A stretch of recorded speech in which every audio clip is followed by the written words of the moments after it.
Okay, good evening, everyone. Let's call a meeting. We're at 7 o'clock.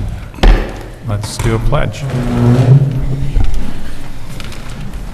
pledge allegiance to the flag of the United States of America and to the republic for which it stands, one nation, indivisible, with liberty and justice for all. Thank you all.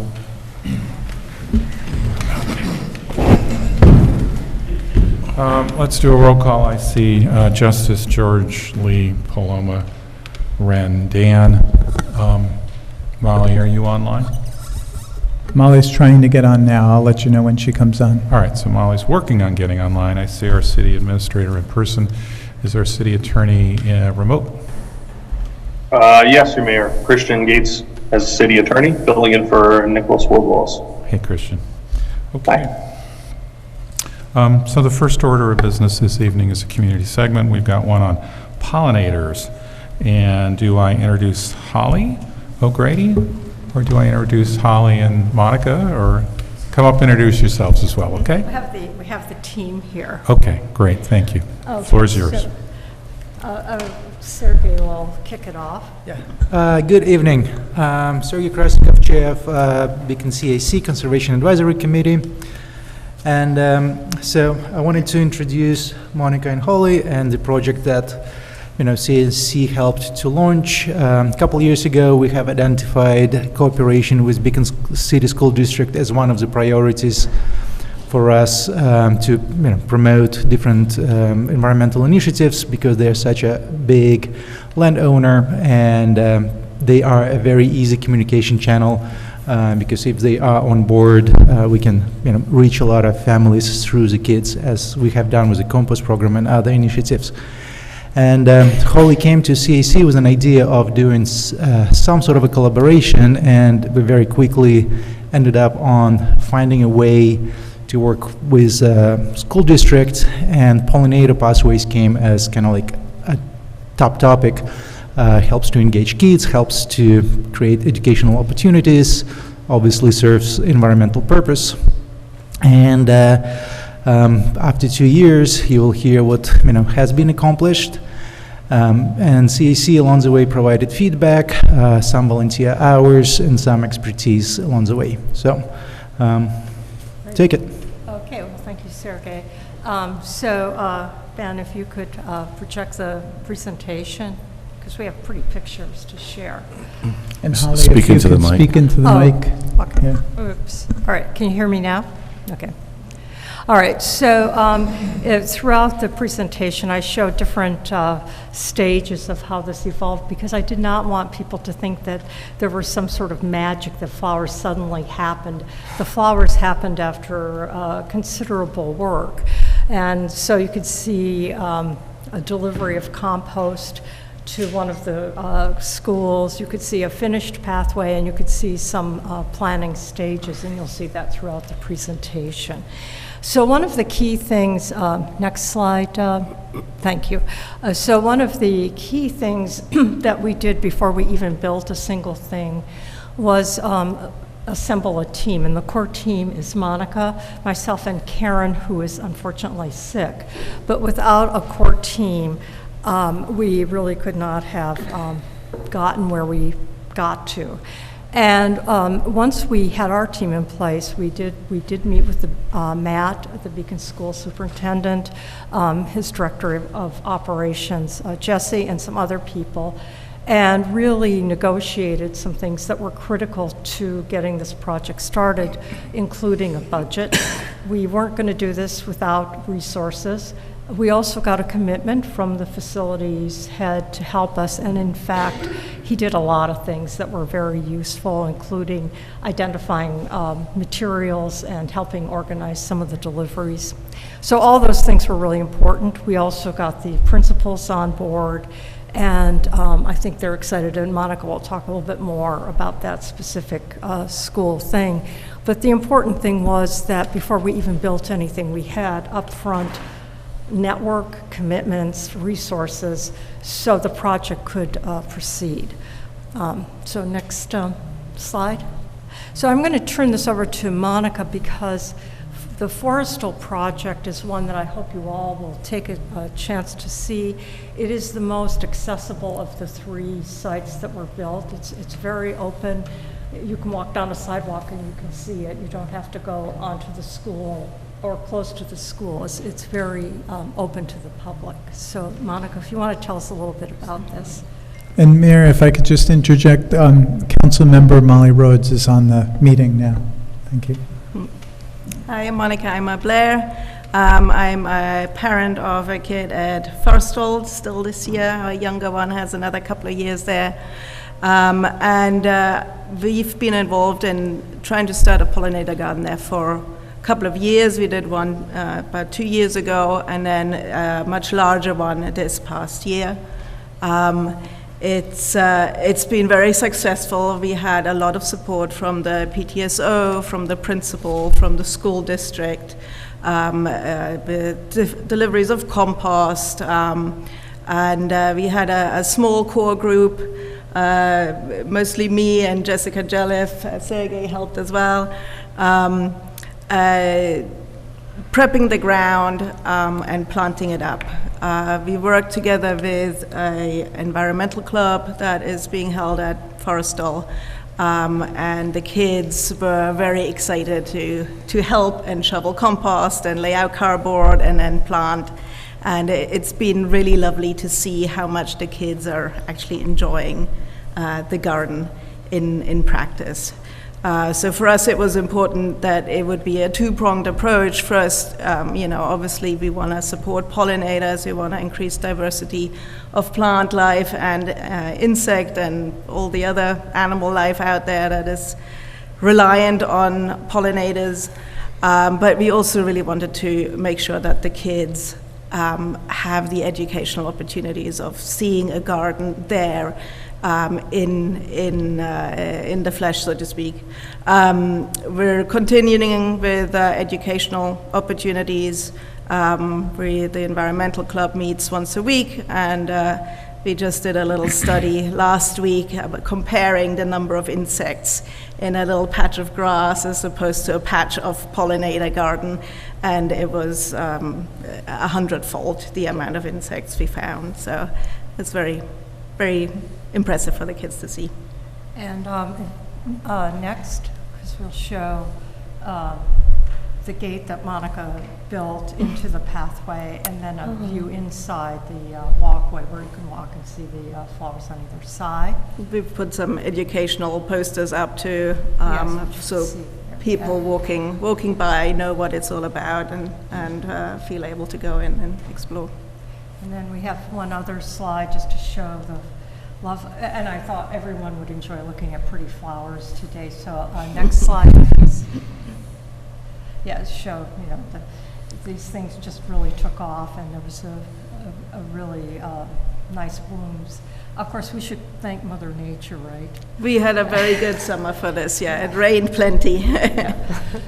So the Forestal pathway, because of Monica's expertise and Jessica's actually really is probably the most involved pathway. But at the other 2 schools, and next we'll go to Glenham, we built a pathway at Glenham, and there was more of a learning curve for all of us. Holly, could you use your mic? They're having trouble hearing you on the Zoom. So at Glenham and Sargent was more of a learning curve because at both of those schools we didn't have Monica or Jessica, okay? And so I had an experienced gardener at Glenham, but he had never put cardboard over grass and then put compost on top and then planted on top of that. That was all new for him. That's not how he gardened, but he got right into it. And the gate there was built by Karen. She added a gate to the pathway. And this pathway is much closer to the school, if you want to show the next slide. So you could see it's right along that railing.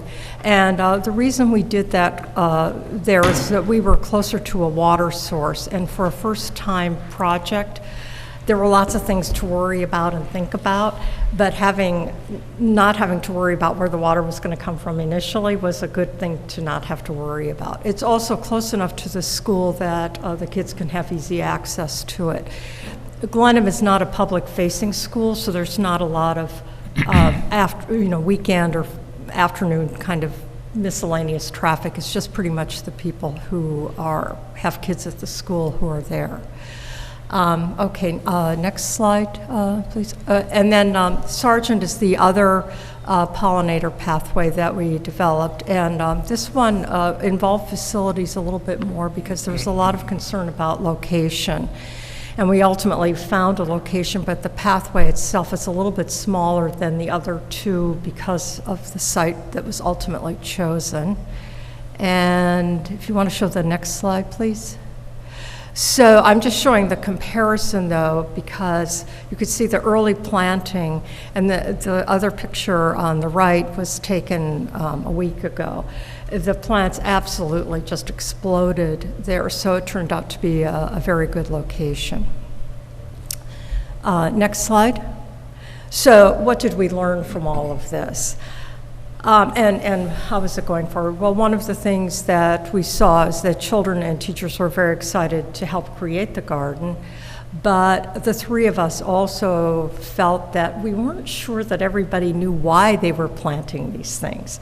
So that has become sort of our main focus for this coming year, is to kind of fill in that blank, like, why are you planting these things? We also learned that May is a very busy time of year for the school and staff, and I am so grateful that these things actually got planted, because it was close. I was almost at the end of the year with one of them before we got it planted. And then the other thing is to have critical PTA involvement was important. Next slide, please. So one of our next steps is to utilize the pathways more as a learning experience, and we're looking at the idea of involving adults and children in programs, possibly, and we haven't ironed out all the details, but possibly doing something in the summer where we could have a workshop and people could actually see the things that have grown a bit and make that a little more exciting. We also want to engage other partners, and I've had many conversations with Land to Learn, how they could incorporate these into their work that they're already do at the schools. And it is imperative that we continue to recruit others to be involved, because the life cycle of school is that Monica's son is going to graduate, right? And now, who's going to replace Monica? So those are things we are thinking about, is how this will become more sustainable. Last slide, please. So part of our thinking is that the idea of pathways is that it doesn't have to be at the school. Anyone for $3.95 can buy a little packet of seeds, have some dirt, a good sunny place, some water, and you can also have a pollinator pathway. It's not limited to just schools. And so part of our idea of reaching out to adults is to bring in more of a network, like, oh, this is accessible, this is something you can do. And if you don't want to buy a packet of these seeds, you can see me at one of the Earth Day events, and I'll give you a free packet of seeds, okay? So it's really something that is very attainable. So thank you. And I don't know if anyone has any questions for us. I have a question for you. So I hear you launched this 2 years ago. I'm sorry? I hear you launched this 2 years ago. And I know last year we did another version of this. And it occurs to me that there were more resources this go around, and that maybe allowed you to involve more people. So I'd like to hear a little bit more about what you learned over the years of doing the pilot and how you see the city involved in the future. Well, I think the biggest difference was this year we actually had a little budget from the school district. They gave us $675 per school, which helped us to buy fencing, plant labels, so we can adequately label things for the kids to learn more about the individual plants. And we also got the assistance from the grounds crew who helped us with compost deliveries, wood chip deliveries. So it was definitely a bigger network with more help available. It's incredible. And it occurs to me, too, that, you know, the CAC has sprouted all of these babies. The bike committee, you know, is very active, the compost committee, the pollinator pathways, and I just am grateful to all of you for all of the real hard work that you put into this with $675 per school. Well, actually, we had a little bit more because when nature contributes to the schools, so their contribution plus our budget really got us some nice big plants, actually. So that made a difference. That made a difference. But I think there was also receptivity to this from the schools wanting to address some more environmental things. And actually, every pathway, the minute we built it, there were plenty of bees, there were plenty of butterflies. I saw caterpillars. You name it, it came. Fortunately, the woodchucks did not. We were lucky there, but especially at Sargent, because they live right next door to this thing. But but those are, so they worked. All right. So thank you. Okay, thank you both. Thank you all.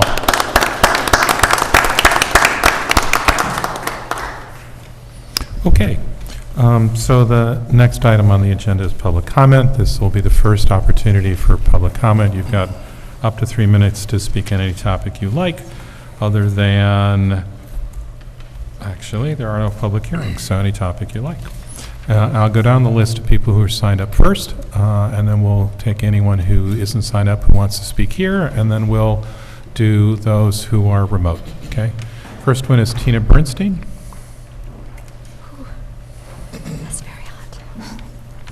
Hi, everyone. I hope that last project that was described can extend to South Avenue School as well, because it seems that they're left out right now, so I'm hoping that happens. Tina Bernstein, 39 Rombout Avenue. So I'm glad I could come on a Tuesday, and I just wanted to start out by saying I got an opportunity to listen to the workshop meeting that happened, I guess, October 2nd. And I have to say, I understand that it's a business meeting, that it's not a public meeting, but I think it's really important, if you want the public to follow discussion, that we limit the use of acronyms and make it more understandable. I had an impossible time following the meeting. And, you know, if I had a hard time, I'm sure there were plenty of other people that had a hard time. So I just wanted to put that out there. You know, it's not a public meeting, but something to consider. What I wanted to speak to tonight is that Healy Brothers leaving the section of Route 52 between Beacon and Fishkill, I think opens up a tremendous opportunity for us as a community to really look at our city and what we need. But I think the most important thing about this is that there needs to be community input. And by that, I mean not just from the neighborhood most directly located, but by the city, the whole city, because there are citywide needs. And as I talk about acronyms, we don't want to fall into the not in my backyard scenario. I respect people who live in the neighborhood. I'm sure some people are here tonight. I respect their desires, but we have a citywide issue here about housing. We also have a city that has sharp divisions, and there are segments of our population that are not engaged at all in this process, but whose lives are really impacted by what we plan. And I think that if we truly want community input, there has to be a moratorium on construction in this area until we have that input. We need to reach out to people in this community where they live. It's not enough to expect people to come to a city council meeting or to fill out something online. It means open meetings in community rooms and public spaces. It means distributing literature about what we're talking about. 15 seconds. Okay, and my opinion is that our priority should be, briefly, to create a mixture of housing that everyone could afford. Low income, housing for working people, no more luxury development. We have plenty of that around town. To encourage the inclusion of businesses that meet people's needs, supermarkets, laundry and medical facilities, to encourage a greenway across the creek, along the Your time creek, has elapsed. and to create safe, walkable sidewalks for students to get to school and people to shop.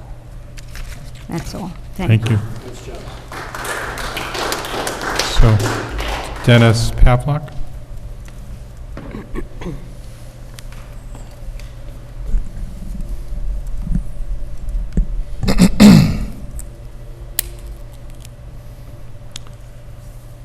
Well, Dennis Pavlik, Beacon resident.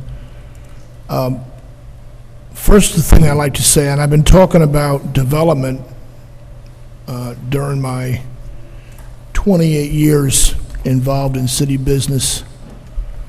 But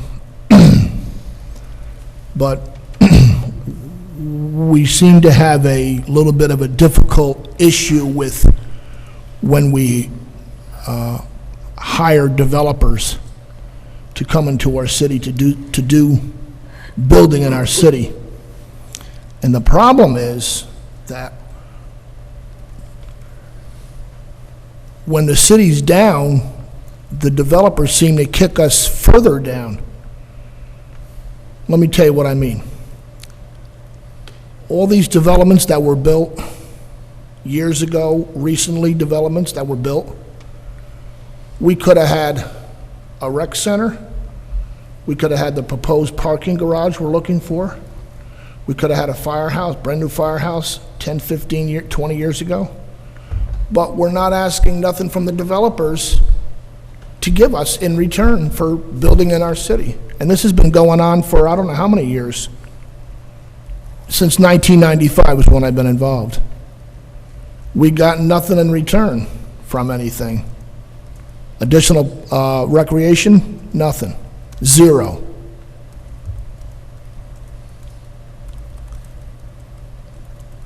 We haven't figured out how to cross that hurdle yet.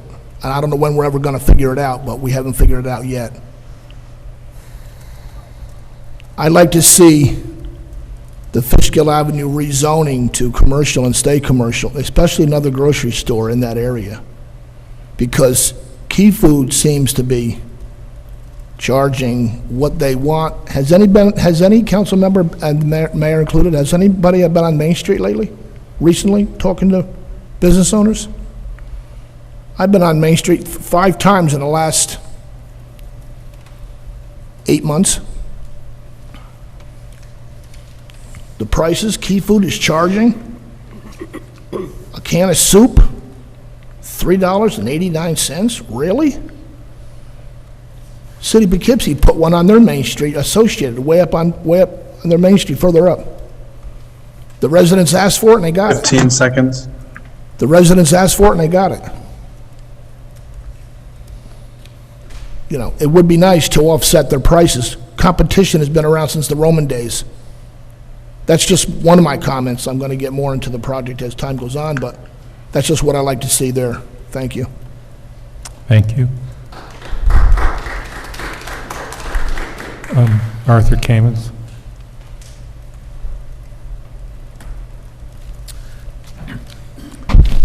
Good evening, everyone. Arthur Kamens, 39 Rombard Avenue. I'm pleased to hear discussion about the potential for rethinking the Route 52 corridor. Most important is that the public discussion opens up for input from the public, the goals and guiding principles before getting into the weeds. Much of the discussion so far in the city council meetings has got too quickly into shorthand use of acronyms and parcel descriptions, details not accessible to most of the public. So it's off-putting. So ahead of any further discussion, as Tina indicated earlier, we need open discussion from a large segment of the community. From years of door knocking, most recently with community voices heard, two things are evident. For a wide segment of the community, the operation of this city government seems removed from the trials and tribulations of daily life. From that perspective, no one is doing anything about affordability or lackadaisical maintenance. Nothing is more important than seeking public input in a meaningful way. So at least for me, here are the priorities, which I think with some confidence I think is shared by others.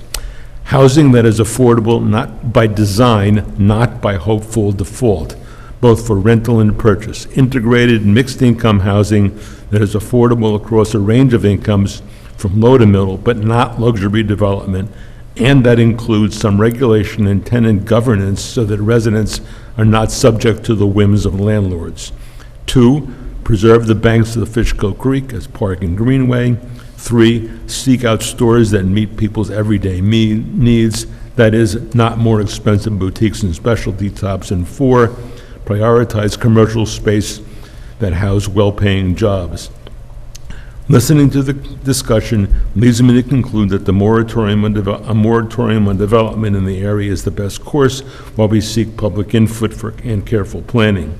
I am not convinced that rezoning to the central business district or a 2-story limit with revised design standards will be sufficient to limit unwanted development, much less move our priorities forward. It hasn't done so on Main Street. I also want to assert that getting zoning right is necessary but insufficient. We can't simply say if we zone, they will come. More housing will not beget affordability. Market forces beget luxury development.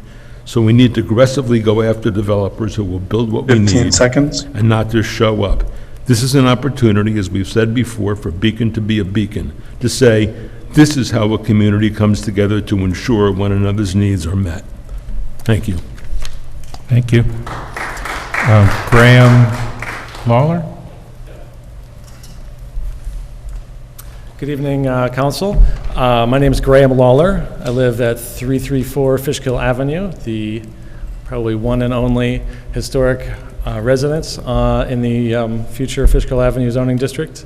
I just want to express my full support for the rezoning of Fishkill Avenue as discussed. I've watched, I believe, every workshop, some in person and some online, about this, and I'm really excited about it. I moved here about 7 years ago. I spent a lot of time exploring Fishkill Avenue, kind of out towards Fishkill, and also the railroad tracks, and I've been a very active member of the Greenway Trail Committee for about 4 or 5 years. I have always thought of it as a great resource that's kind of underutilized, totally underutilized in Beacon. Between the creek, the tracks, the future rail trail, the future Greenway Trail, the mountain views. It's really an amazing place. It always struck me as somewhere that would never change. It would be a bunch of car dealerships and strip malls forever. And that's how I assumed it would always be. And now we have the opportunity to do something different. And I give credit to the City Council for jumping on that and trying to make a change. I think that pretty much every priority that I heard discussed in City Council can be achieved. Everything from a walkable, mixed-use development, more housing units, more affordable housing units, integration with the future rail trail, with the future Greenway Trail, with the creek. Imagine it's a grocery store. Why not? Absolutely. There used to be a grocery store there, as I understand, an A&P. I actually dug out an old A&P shopping cart from the creek bed behind my house at one point. So I can attest that there was one there. And I'm told that there was, at one point, 4 grocery stores in Beacon back in the day, but there should be another one. I think everybody's talked about that. So green roofs, I think it would be a great spot for green roofs to overlook the tracks on the creek and integrate some nature. So I would like to just congratulate you. I offer my full support. I'd like to participate in whatever ways Beacon City Council allows me to. So thank you very much. Thank you. Yvonne Carruthers? I used to shop there. Hello. How many of you ride a bike? I'm here representing the brand-new Beacon Bicycle Coalition. Yay! We rode in the parade, and we had a fun ride. Did we get it on the camera? There we go. We had a fun ride last week, and one of the things that we did on our ride was to go around and look at how various intersections work. It's one thing when you're walking, it's another thing when you're in a car, and it's totally different story when you're on a bike, particularly if you have kids on your bike.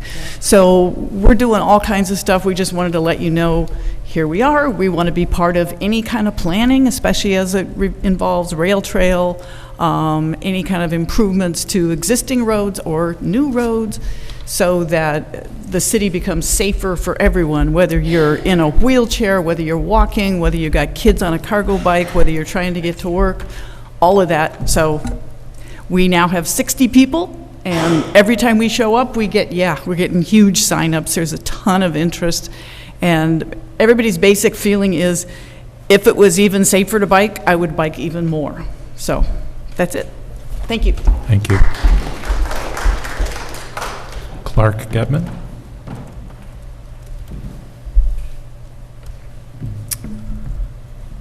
There are essentially two styles of community of this size. One style is the community and the citizens are reliant on outside companies to come in and tell you what you need. And so counseling to the various citizens who have questions 9 to 5, 7 days a week are left to the $250 an hour consultant to inform the citizens.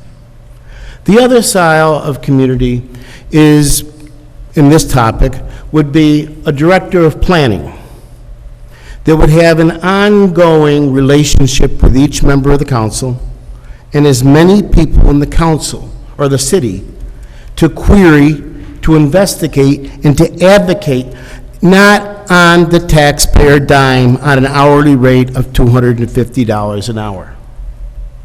The city is about to do the worst thing if it wants to share ideas, open the government to a conversation. The only way that is done is you take educated people in economics and planning and hire them to be here 9 to 5, to answer questions, have the citizens ask questions, and bring these issues to the city. As for the district on 52, I call it a district because that's what I would call a lifestyle district opportunity. People across America are gravitating to walkable areas with the movie theater, the restaurant, the bistro, whatever the case may be. While there is some limitation, the limitation might actually be to imagination, because the reality is this is the node, the center, but not far away is my property, the Texaco property, the opportunity for development, and then the other way, the prison ground. And when did the city council tell the state that they wanted to annex the prison ground for the purpose of affordable housing? I missed that meeting. So you're not walking the walk. A lot of talk. But it's your responsibility to listen to these people 15 seconds. and let them participate in the governance of this idealistic little community that people want to possess as their own cubicle of sanity. And you're depriving them of it by having outside people come in and tell you what's good, week after week after week. Thank you. Are there others? That's all there are on the sign-up list. Is there someone in the public that would like to come speak? Just take turns. Make sure you tell us your name and your general workplace where you live. Okay. My name is Cheryl Nettleton, and I live on Mead Avenue. I'm a resident of Mead Avenue who has lived there for 29 years. Beacon is a city, but is not and should not become New York City. We bought our house for the view of the mountains and would not like to lose the view or the area, the neighborhood. This neighborhood is a quiet neighborhood where we can walk dogs, ride bikes, and toddlers can walk around the block with their parents, of course. Why do we need more industry on Fishkill Ave? What is the environmental stability if we are rezoning to add more industry? The definition of environmental stability is the responsibility to conserve natural resources and protect global ecosystems to support health and well-being now and in the future. You also want parking in the back of these buildings that you were planning on building. My house abuts, or it backs into Healy right now. If you put parking in the back abutting Mead Avenue properties, it's not a good idea because a lot of people back into parking spaces, which kill off the plants or the bushes or the trees, which you can see behind my house right now. We have a fence, but below that fence, we're losing all of the brush and the whatever because of the exhaust fumes, because everybody leaves their car going. And also, wouldn't putting parking behind the buildings encourage, I'm going to say, robberies or unlawful actions? I can tell you different things that I have picked up in my yard that I will not say here, that should not have been placed in my yard, but they're throwing it over the fence because they're in the parking lot, people are walking through at night, young children, not young children, I should say teenagers and adults, just walking the street. They come through Healy and then they toss their belongings or their stuff that they don't want over. And we have had to go out with rubber gloves to pick up various items. And that's all I have to say this evening. Thank you. Thank you. All right, please come. Okay. Thank God for Tuesday. Teresa Kraft. If you look at the planner's proposed parking standards in the package for tomorrow's planning board meeting and presented to council and the public at last week's workshop, it is basically all redlined. Why have parking standards throughout the city following these guidelines? It's the Wild West on the streets of Beacon. Trust me, I'm on them every day. Are you? I am grateful to see pushback from so many community members and residents on the recent draft proposal for the Route 52 corridor build-out being touted as our new business and residential district similar to Main Street. Recently, the City Planning Board granted approval for a development project on the corner of Conklin and the west side of Route 52. I want us to avoid seeing that height of buildings on the east side of 52. I especially do not want to see the universal cookie-cutter box design that recently spawned in our city. Also mentioned in the workshop by some council members, they stated people don't want to see buildings over 2 stories, but council members were told that 2 floors should be the minimum. Less than that, they would not entice developers to invest and build because it would not be profitable enough for them. Here we go again, subject to developers' profits at the loss of residents' quality of life. The city must keep the building footprint low because one of our largest natural attributes and treasures is in this historic Hudson Valley city, along with our majestic river view, is our mountain range seen along Route 52. We do not just want a window frame glimpse through alleyways and driveways. It would have more value if we put aside some parcels as open green spaces. During the workshop, you also mentioned updating the comprehensive plan and would most likely get started in the next few years. Like many concerned residents, I would like to see this addressed sooner than later. It must be Beacon's major priority next year, January, at the top of the list. I just wanted to piggyback on that back parking lot. Nobody has to look at me, I don't care. At the back parking lot, we're talking about the beautiful Fishkill Creek, but now all we're going to see is cars, pollution, runoff, et cetera, et cetera, et cetera. We're going to, a lot of people have properties here, but they just Airbnb them out, and they don't really care. So I care, and I'm watching. Thank you.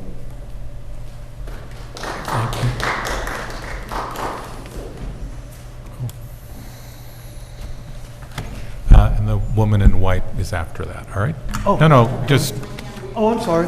I'm sorry. all right. Thanks, Stu. Hi, Mayor.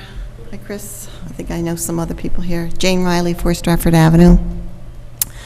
I really haven't been too engaged in what's happening on Route 52, but I did hear some discussion about possibly having fast food restaurants.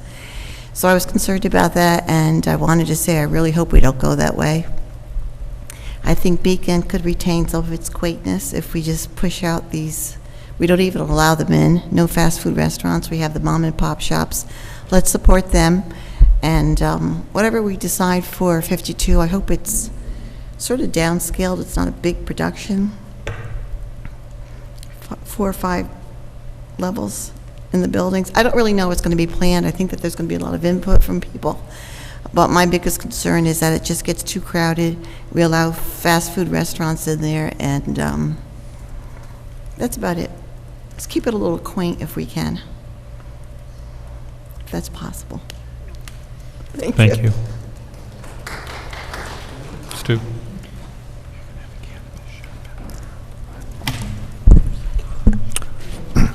Hi, Stu Weatherby, 66 Mead Avenue.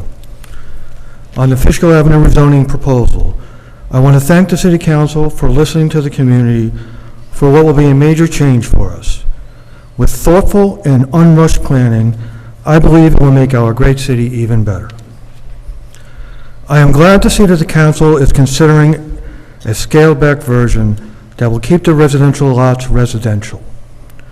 I don't know if a special use permit transfers to a new owner or not, but if not, I would argue that one should not be reissued. I don't see any reason why houses can't be built on these lots, just because they are currently paved. That's what they were planned and zoned for. One of the reasons this is such an urgent concern for homeowners, many of which border the Healy property, is that it will most likely be one of the first properties developed while having the most impact on any residential property in the new proposed district. By looking at the 3-story building already approved at Conklin Street, it is easy to see that it will be the cornerstone building and that there could be a whole line of 35-plus foot buildings all down Fishkill Avenue. The depth of the lots that border Mead Avenue is only 90 feet. This is less than the depth of the small residential lots behind them. I don't see how you have room for buffers and parking without limiting the size of the buildings. The increased traffic and need for parking will put a great deal of pressure on our neighborhood. It will literally cast our neighborhood in the shadows of these tall buildings. I would urge the council members to go to the Healy property on the Mead Avenue side and see that there is limited space for large buildings. Thank you. Thank you.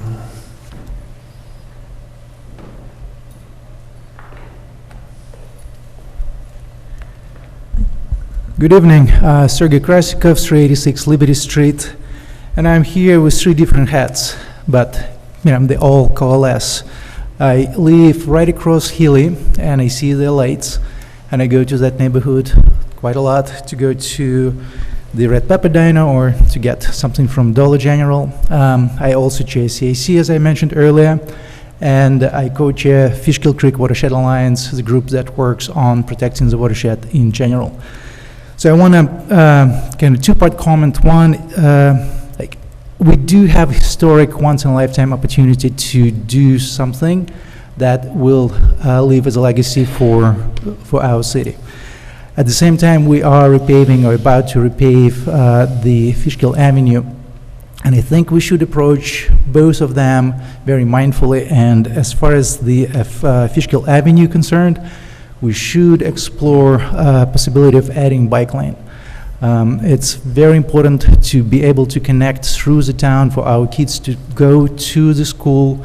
After you're 12, you're not allowed to be on the sidewalks, so we do have, if we have that bike lane there, it will get so much use. I work in One Nature, which is 3 Old Glenham Road base. There's about 12 people from Beacon, all of them would bike if it was safe to bike along Route 52, and I know way more people who would do that. Another thing is crossing. It's almost impossible to cross, sometimes very dangerous to cross Route 52. We do need to think through where to put either traffic lights or pedestrian controlled traffic lights. And some traffic calming, potentially doing Verplank style 25 mile an hour speed limits there as well. So as far as the Fishkill Avenue zone is concerned, I felt like the council was getting pretty close to kind of workable solution. I do agree that we should collect input from the neighborhood most affected, like as some of the people who just spoke, people who live across where I live on Liberty Street, because what happens across does affect us, and then broader community, because we all use Route 52 to go to Fishkill and conduct a lot of business. I would strongly encourage to have businesses there that benefit us. We don't need boutiques, we don't need $7 croissants, we need groceries, we need basic medical services, urgent care, things of that nature. Grocery store would be great. At the same time, we should think about protecting the creek and what kind of developments go there, what kind of services are there. So I think that moratorium is very much needed until we can get this under control and have a consensus within the community, probably doing what Mr. Mayor did with the zoning, when we had public forums and public seminars where people could come, look at different plans. And also we do need visuals. I heard a lot of people asking for visuals of what this zone can look like, and if our city planner cannot do, there are plenty of artists who would donate their time to help us visualize what it can look like. Thank you. Thank you.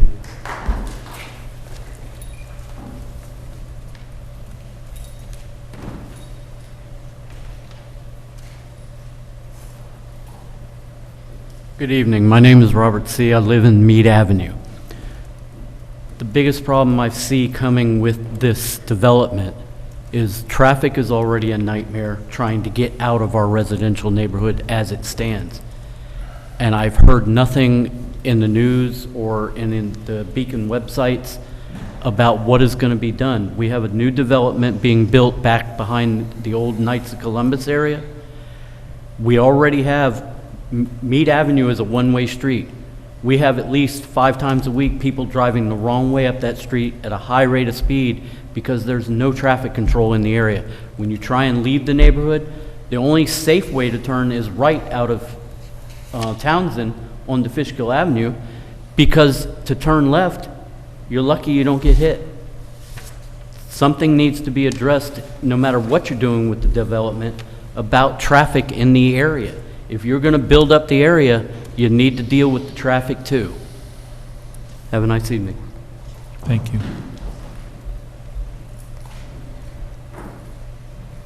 Okay.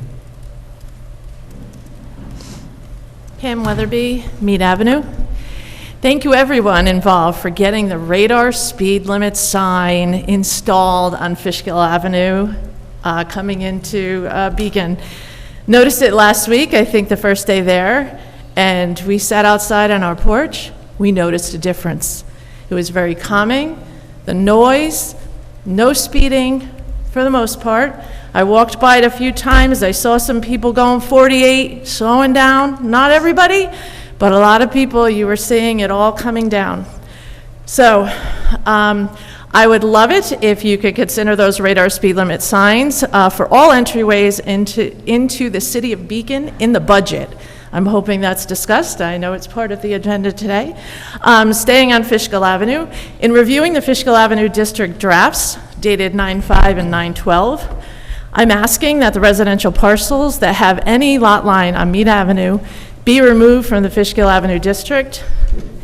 Mead Avenue is a one-way street in a dead-end neighborhood of 50 residential homes. If commercial properties were allowed on this residential road, we could see a building similar to Route 52 and Conklin Avenue, the approved project, on the corner of Mead and Conklin. This would be terrible for our neighborhood that many people and dogs enjoy. And then looking at page 2, number A4, it says that the accessory fuel pumps or drive-through window and lane shall be placed on a secondary location towards the rear or at least 40 feet from any property line that fronts on a street. This concerns me as I share a property line on this Fishkill Avenue property behind the street, the property. There are at least 21 residential parcels that are adjacent, right adjacent to the Fishkill Avenue district. Most of those commercial properties that border these residential parcels have a depth of only 90 feet. This isn't much depth for all the minimum setbacks for building, parking, and a drive-through. This would be a quality of life concern for those adjacent residential parcels with the small depth area. Looking at the adjustments that were made to the schedule of dimensions, I asked that the rear minimum yard stay at 25 feet and the side minimum yard stay at 20 feet and not be reduced as in the later draft. For those lots with small depth, I can't see how parking could be handled in the rear with those side and rear minimums at that lower size. 15 seconds. Ooh, no. With the minimum lot side depth of 100 feet, would that not allow any building on the Mead side of Fishkill Avenue between Conklin and Townsend, since it's only 90 feet? You got to look at those dimensions. And with the front yard minimum yard of 10 feet in the latest draft, I am concerned that the landscaping overgrowth and the sidewalks, this has been an issue already in other areas of Fishkill Avenue sidewalks.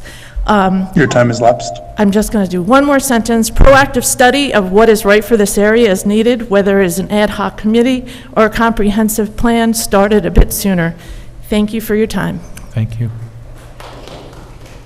Okay. Anyone else in the physical audience want to speak up? Sure. Come on. Don't worry. Tell us who you are, where you live. I'm Corinne Harenko, and I live at 8 Townsend. I'm right on the corner, and I just want to agree with what literally everyone said today. The traffic is already really, really bad, and if we include the residential empty lots as commercial, me and I think the whole street will just be surrounded by dumpsters. Right now, my back door, I have 2 dumpsters that are about 10 feet from my back door, and I don't wish that for any other neighbors. And I also walk a lot of dogs every single day, and I'm just concerned about the safety, and just the roads right now are complete crap, and there's trash everywhere, and things don't look good at all. So I just think keeping the whole thing not too big and just safety and everything everyone else said. Thank you.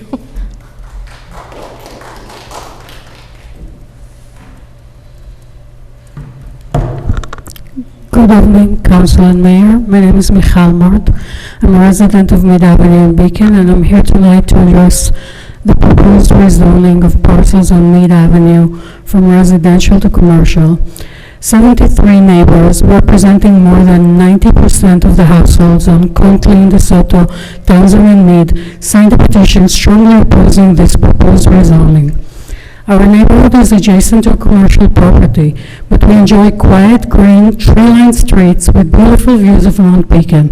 We are homeowners and renters, representing a diverse range of ages, races, and political opinions, yet we are united in our love for our neighborhood and our determination to maintain its residential charm. Many of us have dogs, children, and grandchildren, and we all enjoy strolling around the neighborhood, jogging, biking, or playing outside. I was encouraged to hear at last week's workshop some council persons advocating on our behalf, and the mayor suggesting a slowdown of the entire Fishkill Avenue rezoning. It's good to see that you are listening to the public, and I hope that you will continue to do so. I know that some of our council members have toured the neighborhood, and I urge those of you that have not done so yet to come and see for yourself the areas that you are reconfiguring. This isn't a game of scenes. There are real people living here. Some of our neighbors have owned their homes for 30 and 40 years. While our neighborhood has many wonderful qualities, it's undeniable that we face some challenges. For instance, along Fishkill Avenue, as Gray said, the absence of public garbage cans leads to visible litter on the streets every day. Additionally, during snowy weather, I frequently email Mr. White due to certain commercial landlords neglecting to shovel their sidewalks. Although I can easily reach the beautiful Fishkill Creek from my home, crossing Fishkill Avenue presents a daily challenge, with speeding cars often ignoring pedestrians. I commend your efforts to address these and other challenges in our area. However, it is imperative that you refrain from implementing sweeping changes to the zoning code without conducting thorough research, fostering genuine community engagement, and ensuring thoughtful planning with full transparency. I urge you to rescind the proposal to rezone residential parcels on Mead Avenue and to promptly reopen the comprehensive plan. Let's actively engage the entire Beacon community to collaboratively envision and plan what we want to see on Fishkill Avenue 15 seconds. in the coming decades. Thank you. Thank you. Okay. Anyone else in the physical attendance of the meeting tonight? All right. And there'll be a second opportunity for public comment if you didn't get a chance to speak at this one. Ben, anyone online? If you're on Zoom and you'd like to make public comment, please use the raise hand option at the bottom of your screen. If you're joining us by phone, you'll need to press *9. If you're joining us by YouTube, you will need to join the Zoom by visiting beaconny.gov and going to our calendar, where we list all of our meetings and the links. Right now we have one hand raised, and that is Philip. Go ahead, Philip. Good evening. Phil Stamatis, Wilson Street. I'm on the CAC, which is also the Conservation Advisory Committee. I'd like to agree with Tina that using acronyms is not only annoying, but super difficult to follow along with in meetings, so I appreciate that comment, and I encourage the rest of council to continue to say the words that they're talking about. I'd like to agree with almost all the speakers talking about the Fishkill Avenue development. We should always keep in mind walkability, bikeability, and the ability to cross the street, and also look toward including our public transportation, whether it's the loop system or the Dutchess County bus system, for current residents before we even start with development. We shouldn't wait for development to bring a positive action to those residents that already need that service. I also like to ditto and echo, I'd love the idea for another grocery store for those neighbors that don't have the access to get onto a bus that doesn't exist toward the main street, and look for competition as well. To switch hats to my conservation work, I would like to thank the council and the administration for the compost program, funding it in the past, and agreeing in principle to fund the future compost program and services. As an update, we've already collected an estimated over 100,000 pounds of organic waste and counting, and we hope to continue this service in 2024, hopefully with some more funding as we continue to get quotes from other suppliers and haulers. We hope to bring to you a competitive package and proposal for the 2024, and we hope for your support with that budget process. Thank you. Thank you. Anyone else, Ben? No further hands raised online. Okay. All right, so again, there'll be an opportunity for public comment for anyone who wasn't able to have one at this point, or if you decide you've got something to say later that you didn't do now. Let's go to reports. Let's do the council first, and I don't know, let's start with Justice and work our way around. Hi, everybody. I want to thank everybody that came out to the Spirit of Beacon Day and everybody who made it happen. I mean, I know there were so many people that worked really hard and diligently to make sure that the event could go off. And even though it was postponed, we had a really nice day for it, and I was so happy to participate and just to be a part of it and to see so many people coming out and coming together. It was a really wonderful experience. So I just want to send my thanks to everybody who helped make that happen. This Saturday, October 14th, from 1 to 3 at the Howland Public Library, you can learn about the West End of Beacon and the law that was lost to urban renewal. So check that out at the Howland Public Library from 1 to 3 this Saturday. And I get a lot of emails and general inquiries about pedestrian safety, traffic safety, parking and driving, etc.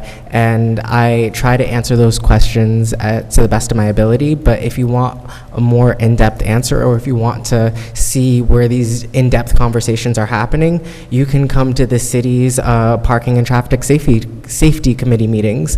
It's third or fourth Thursday.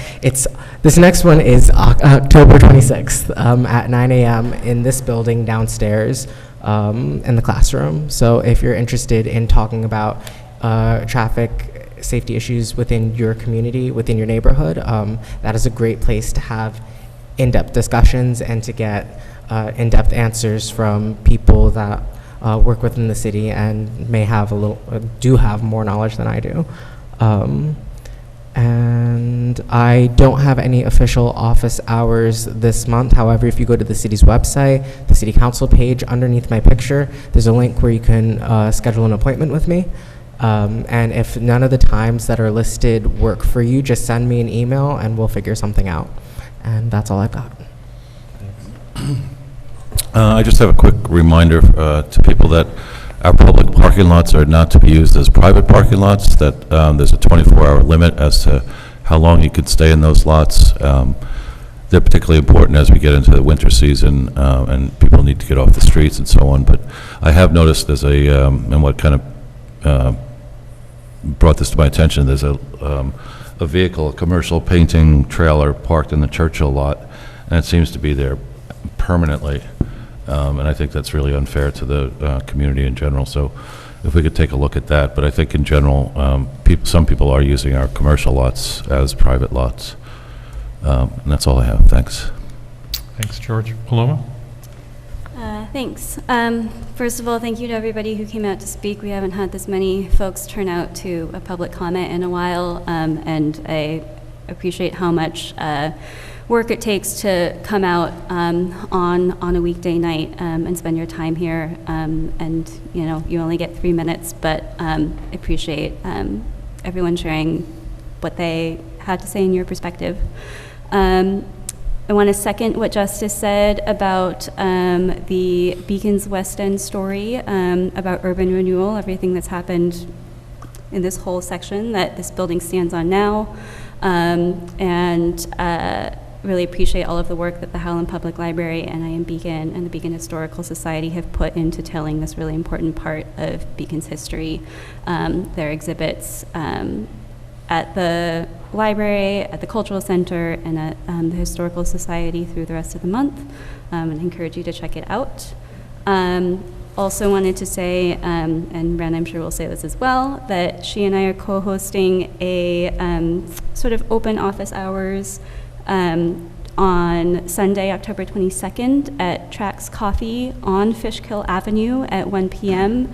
I know 3 minutes is a short amount of time to get through what it is that you want to say, and understanding the impact, whether you're a neighbor on Fishkill Avenue or some other member of the community who really cares about and has a stake in what the city council is considering for that area.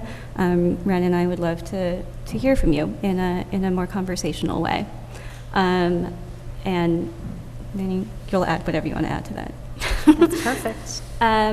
I also wanted to thank the folks who gave that pollinator pathway update. I do live across the street from one of them. I think it's amazing, and do encourage anybody. It can be quite labor intensive. That doesn't have to be expensive. I've started my own also with the cardboard plus free city compost plus free or cheap seed packets in my own yard, and it's deeply rewarding. And I also wanted to say happy Indigenous Peoples Day, which was yesterday. Beacon sits on the ancestral homelands of quite a few people, but that includes the Mohican people who have been displaced to Wisconsin, the Lenape people who have been displaced largely to Oklahoma, as well as all of the Indigenous people who still live in this region. And I wanted to just acknowledge that and encourage people to remember and take into account that indigeneity is something that exists now, and there are Indigenous people in our community now, and they deserve to be respected and celebrated. Thank you so much. Ren? Thank you, Paloma. I don't have anything to add to the event. That was perfect. I think that pretty much got it all. Thank you for also celebrating Indigenous Peoples Day. I'm wearing purple to celebrate Domestic Violence Awareness Month, and to say celebrate in conjunction with Indigenous people being displaced, or 1 in 4 women and 1 in 9 men experiencing intimate partner abuse sounds like upside down, but I will say, and I will be sharing on my Facebook page, stories of survivors that really do provide hope, and being able to hear the stories of resilience. And some survivors don't really like that word, resilience, but I think it goes, it's a good explanation for what it is to take on the inevitable pain of life, but not necessarily the suffering. That's what resilience is. So we can celebrate domestic violence and Indigenous people being displaced from their homes by us. So I'd also really like to echo the congratulations for the work of the Pollinator Pathways and the CAC committee in general, and specifically, again, just underline that I'm noticing right now very much the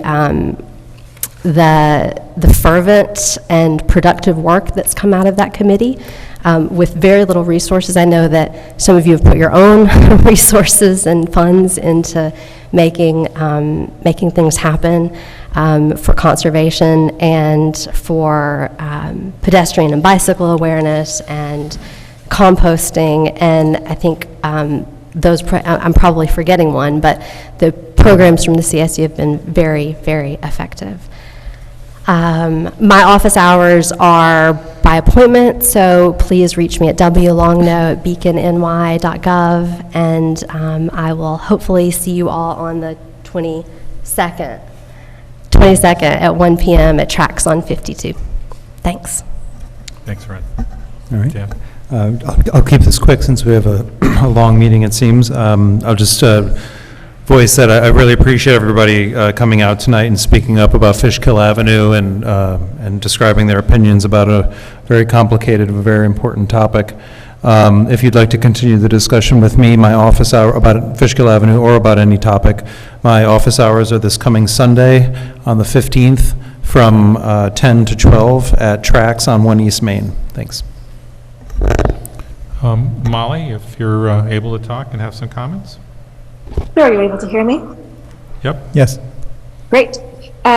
So just to say, I will have my office hours this coming Sunday in the afternoon from 4 to 6 p.m. at Pole Hill Park, or if the rain comes, it'll be at Bank Square right next to Pole Hill Park. So please come by. I'll probably be focused on the budget while I'm waiting for people to come by, if anyone is particularly interested in that.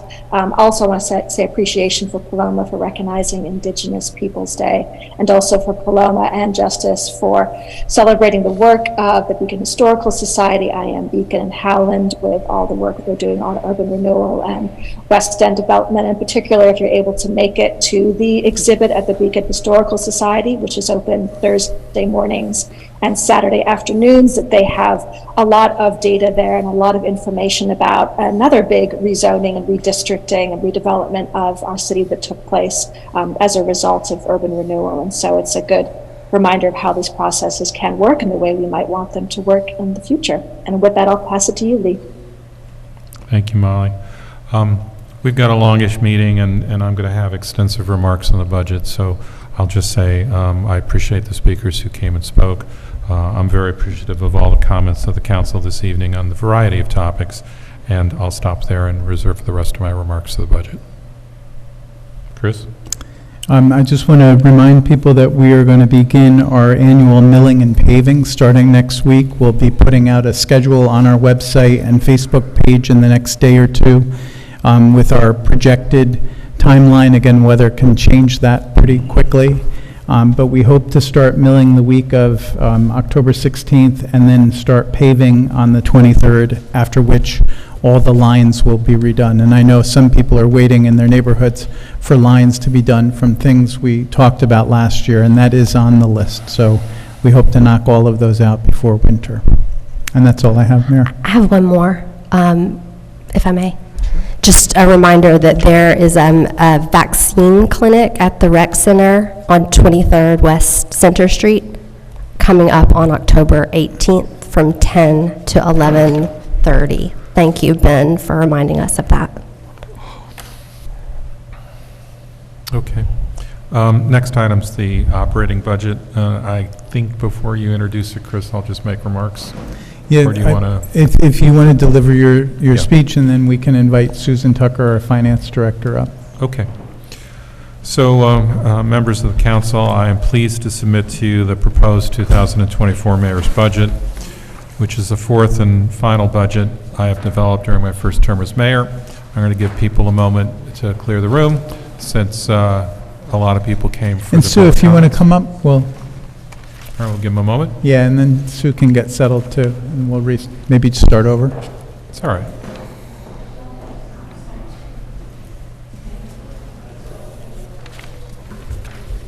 Okay. So first, I just want to thank Susan Tucker and Chris White and also Ben Swanson. They actually had to do a fire drill today because our incredibly arcane adjusted base proportions, the final numbers became apparent to us this morning, and we went through, well, they went through a fire drill to make this work. So I'm just very appreciative. I want to thank them for all their hard work, and in particular the hard work of the last 8 hours. So thank you. And again, this is the proposed 2024 budget. I look forward to our upcoming council workshops at which we will discuss the budget in much greater detail and hear from the public. The 2024 budget proposes rate decreases of about 5.5% for homes and a decrease of about 14% for commercial properties. Now, these are the rates, okay? So these are rate decreases. The assessed value of all properties have continued to increase based on rising market values, but the proposed budget continues to cut tax rates, which are now, and you'll see this in the charts, at the lowest level in more than a decade. The proposed budget tax rates are $5.87 per $1,000 for homestead properties and $9.16 per $1,000 for non-homestead. So just think about those two numbers, $5.87 per $1,000 for homestead, $9.16 for the same $1,000 for non-homestead. That's about 56% higher rate that we have for commercial properties than we do for residential. The reason we have that is our two-tier system, and that really arcane adjusted base proportions ends up with that extra amount that commercial properties have to pay. There are some oddball things that go with it, and you'll see that in this budget. While I had hoped to propose no or very modest actual tax bill increases for both types of properties, the state's adjusted base proportions, which rebalances the tax responsibility between residential and commercial properties, ended up substantially favoring the commercial side this year. And so even though our average tax increase is quite low, the impact on the homestead or the residential side is slightly above our average tax increase, and on the commercial side, actually substantially below. And that's this thing that allows us to have that 56% higher tax rate on the commercial side, right? So to do that and to pull it off, they actually do adjustments between the various portions of the levy that the residential and the commercial side bear. And again, this is very difficult to explain. Hopefully the graphics will help a little. So after factoring in the adjusted base proportions, the budget would raise city taxes on the average homestead property by about 3.9%, so just under 4%, while for commercial properties, it would be reduced by 14%. And again, this is the part we have no control over, right? We can control the average number. We can't control how it affects the residential side versus the commercial side. That's a function of state law and a formula that the state tells us what the answer is. So as a result, what we have done is we've maintained the total increase on the residential side to under 4% this year, which is substantially below inflation rates. We have also included increases in utility rates and water rates, both in the water side and the sewer side. So just as households have faced steep increases in the cost of living over the past 2 years, the city of Beacon has also experienced sharp increases for many of the products and services on which our city relies. The largest single cost increase this year is the city's mandatory contribution to the New York State pension system, which will increase by nearly $430-some thousand this year. That's an increase of 22% over last year. And again, it's a number we don't control. Just to give you a sense of that, that $436,000 represents a tax increase of about 3 1/3%, right? So just to give you a sense of the parts we don't control. I find it particularly galling, since I believe that the way the state controller should be working the pension system is by smoothing out the increases as opposed to using this pop up one year, pop down another. I find it annoying, and I've watched it for many years. I don't think that's the right answer, but we're on the receiving end of this one. So that's the first thing we had to cover. Recognizing that the city faced this steep increase and other increased costs, I have limited new hiring in 2024. We will fully fund 2 permanent positions created this summer by the council, which is a deputy building inspector and a recreation assistant, and have added 1 part-time police assistant for dispatch with the objective of reducing overtime. I've offset some of the expense increases by the use of $250,000 in general fund balance and about $100,000 in the water fund balance. Additionally, in the general fund, the city did not go to the allowable tax cap and stayed under the cap by several $100,000. In the face of a challenging budget year, the modest increases we have proposed are aimed to continue moving the city of Beacon in a positive direction while limiting the tax impact on homeowners. The addition of the position in recreation will allow the city to expand the number of after-school sites from 3 to 4, starting in early 2024, and to allow the summer camp program at the settlement camp to expand by an additional 2 weeks. The additional part-time dispatcher will allow a police officer to be out in the community on weeknights rather than at the dispatch desk, and again, reducing our overtime, we hope. The city is proposing its first employee retention initiative in this budget, which would add $1,000 to the base pay of every full-time employee, prorated for part-time employees. This initiative, and again, it doesn't matter on what your base salary is, it's the same $1,000 regardless. So obviously that has an impact, a greater impact on employees in the lower wage scales than the upper ones.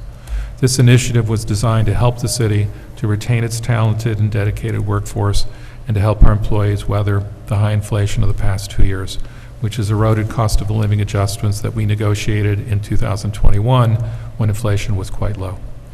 Retaining our skilled, dedicated employees in an increasingly competitive regional labor market will not only help to reduce costs for training and overtime, but will also ensure that the high-quality services that the city provides to residents and businesses in Beacon continue. The city is continuing to invest in the physical infrastructure and equipment, and you can see the results around the city. In the past several years, we've reconstructed 2 dams and repaved Main Street, along with new pedestrian bump outs and signals. The bump outs have done exactly what they're supposed to do. Every time I drive on Main Street on a weekend, I observe my speed, and it is well below 20 miles an hour, which was one of the objectives. We're working to complete generational investments in our wastewater treatment plant and are reconstructing our central fire station, as many of you can see, and as you can see on the cover of the City of Beacon budget. It is slated for completion in late summer 2024. It's a $14 million project, which we have the financing for, and we got our financing in place before we moved forward on it. Although these capital expenses are included in the capital program, the financing costs of these projects do impact our annual operating budgets. Fortunately, our debt financing in 2024 will drop by $500,000 due to the payoff of long-term debt obligations, which helped us absorb the significant escalation in pension costs. However, our financing costs will rise again in the coming years due to the fire station project when we fully bond for those projects and also other capital investments. Therefore, we must continue to be cautious about adding new positions or services beyond what we know we can sustain without large spikes in property taxes. As mayor, I remain committed to providing high-quality critical services, to reinvesting in our infrastructure, to improving our city's quality of life, while at the same time maintaining fiscal responsibility to avoid large tax increases. I want to thank the council for its strong support for these and other initiatives and look forward to our upcoming discussions regarding the proposed 2024 budget. Respectfully submitted, Lee Kyriakou, Mayor. So thank you for listening. I'm also going to turn this over to Chris and to Susan, who are going to take you through the budget. Thank you, Mayor. Tonight I'm here with Susan Tucker. For people that are tuning in and don't know who Susan is, she's been our finance director for 10 years, 11 years? Almost 12 years. Almost 12. Yep. Okay. And then I was auditor and consultant for 12 years before that. And Susan really did yeoman's work on putting this together and doing the last-minute changes that resulted from the state's finalization of our rates between homestead and non-homestead. Ben, can you please put up the presentation? So I'm going to start with the thing that we're spending most of our money on, which is the firehouse, and that is in the capital program, but it will be hitting our operating budget in terms of financing. This is a rendering, which is the architect's projection of what that building will look like. For those of you who are wondering, we're 30% through our construction project, and we hope that it will look like that and be open by September of next year. Next slide, please, Ben. So tonight is just the beginning of the conversation about the budget. By city code, we are supposed to present the mayor's budget by the first regular meeting of October. That will be followed by a series of workshops and public hearings. So we envision on next week, on Monday, when we meet again, Susan will be back to talk about some of the major items like insurance and some of the other administrative costs that we're facing. We hope to set the public hearing at the October 23rd meeting and then have that public hearing on the 13th of November. Meanwhile, we're going to be bringing in the major departments like we did last year, so you can talk with the department heads and understand what is in each of their budgets and ask any questions that you have. So we have scheduled for November 6th the police department, fire department, and recreation.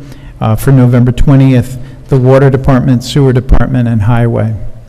And then in early and mid-December, we're hoping to make any of the changes that we're looking to do. We do need to adopt the budget by the last meeting of December. We're tentatively putting the 11th on there, but you have another meeting after that. Next slide, please, Ben.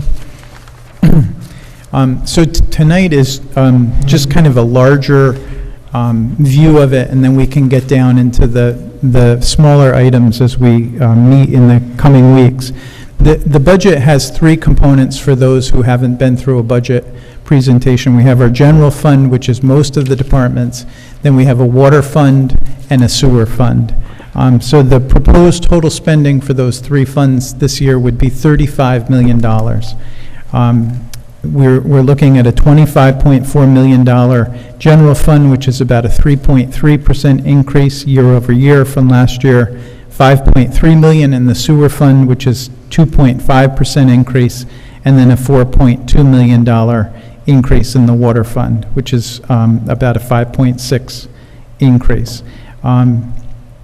We really did try to limit the impact on homes, knowing that in the last couple years, these base proportions adjustments have favored commercial.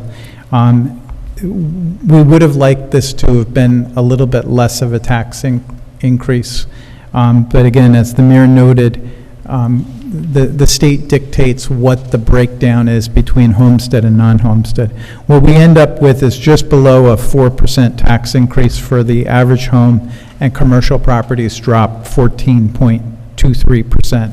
Now, that doesn't sound fair, but when you also think about the fact that per thousand, commercial properties pay substantially more than the homestead, then it's a little bit more fair. I would say that the tax increase would have had to been higher, or we would have had to have less services if we didn't add the new construction, the renovations, that added $27 million to our assessed value this year. And the assessed value is growing by that new construction and also the increase in market values. And we're approaching the $2 billion mark for the valuation of all properties in Beacon. That sounds esoteric, but it's important when Susan and I talk to Moody's about our bond rating, and they ask, what's the basis on which your taxation lies. Next slide, please. As the mayor mentioned in his statement, we continue to face sharp increases in many of the things we buy. For instance, chemicals in the wastewater treatment plant and water plant have gone up well beyond the rate of inflation, and we're still having supply chain issues in some regards there. We also have cost of living adjustments, and then the most significant item is the pension, which puts on another $436,000 into the budget. That one item alone really limited a lot of the options that we had, and Susan and I had to go back and really try to figure out where we were going to even get that money. As we mentioned, the council created 2 positions in mid-2023 for a much-needed deputy building inspector and a recreation assistant. We did budget amendments at that time. We're carrying those through as full FTEs, or full-time employees, for those that don't speak acronym.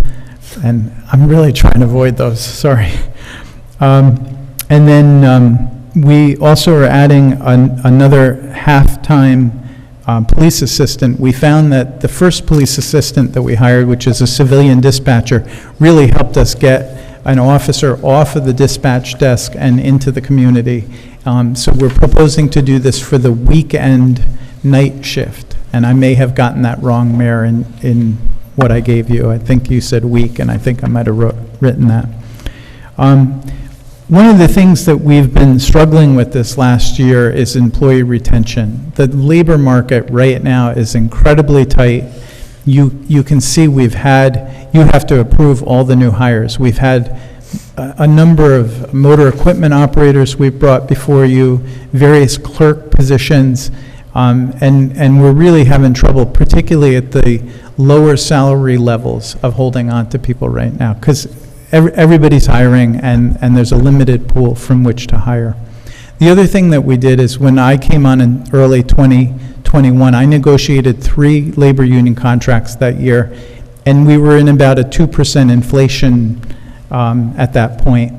And since then, like in 2022, we ended up with 6.8% inflation, and this year is going to probably land between 3 and 6. So the cost of living adjustments that we negotiated with the union for roughly 2 to 3% have largely been eroded.